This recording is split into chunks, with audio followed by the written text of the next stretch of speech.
अध्ययन करने वाले विद्यार्थी को किस स्वर के अंतर्गत विद्या का अर्जन करना चाहिए।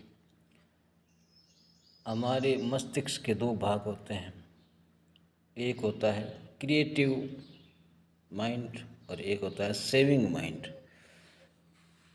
अब जब दाहिना स्वर चलता है तो उस समय क्रिएटिव माइंड या क्रियात्मक मस्तिष्क कार्य करता है। तब आप सृजनात्मक शिक्षण कार्य, नए नए खोज के कार्य या जटिल विषय से संबंधित कोई भी शिक्षण हो, उस समय आपको करना चाहिए।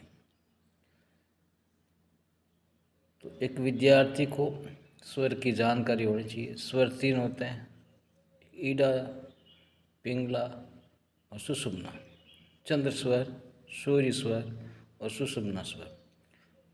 तो कठिन परिश्रम करने वाले विषय का अध्ययन आपको सूर्य स्वर में करना चाहिए।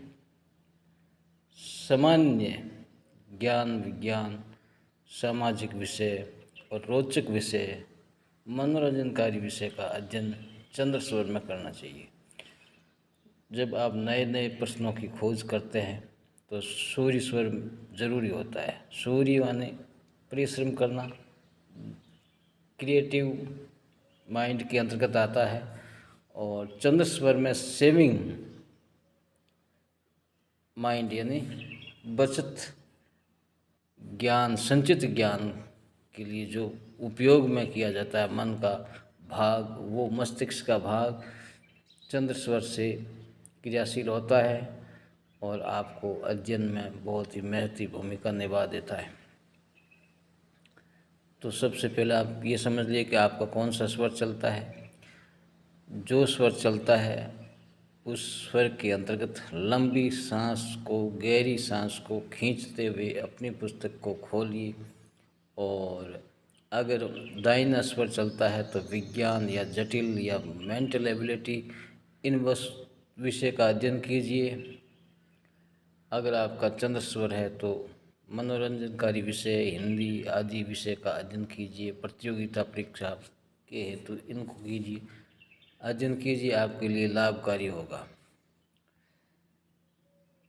तो ये है विद्यार्थियों को कोई भी परीक्षा पास करने में किस स्वर के अंतर्गत आपको है जो अध्ययन करें, ताकि आपको सफलता निश्चित रूप से प्राप्त हो सके। तो इसमें है आपके स्वर बड़ी महत्वपूर्ण भूमिका निभाते हैं।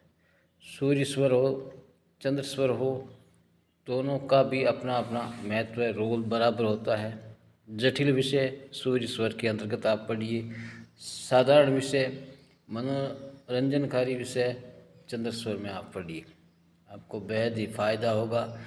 जब आप घर से एग्ज़ाम देने के लिए जाते हैं तो आपको ध्यान दीजिए कि आपका कौन सा स्वर चलता है। जो स्वर चलता है, घर से निकलते समय लंबी श्वास को खींचते हुए घर से बाहर वही कदम पहले निकालें जो स्वर चलता हो। अगर चंद्र स्वर है तो बायां पैर बाहर निकालते हुए आगे 2 कदम बढ़े और फिर अपनी यात्रा शुरू करें। अब परीक्षा भवन में पहुंचते हो तो वहाँ सूर्य स्वर चलता है तो अच्छी बात है। सूर्य स्वर चलने पर वही कदम अंदर परीक्षा भवन में रखते हुए जाइए और आपके निश्चित ही सफलता प्राप्त होगी।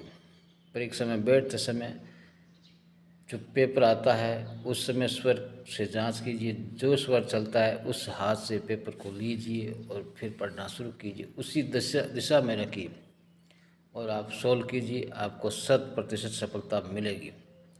स्वर विज्ञान आपके लिए शिक्षण कार्य में सफलता में बहुत ही सहयोगी होता है। सफलता का सपोर्टिंग सिस्टम आपको प्रदान करता है। तो इस तरह से पढ़ने वालों के लिए स्वर विज्ञान की सामान्य जानकारी, जिसको जान करके आपको सफलता 100% मिल सकती है।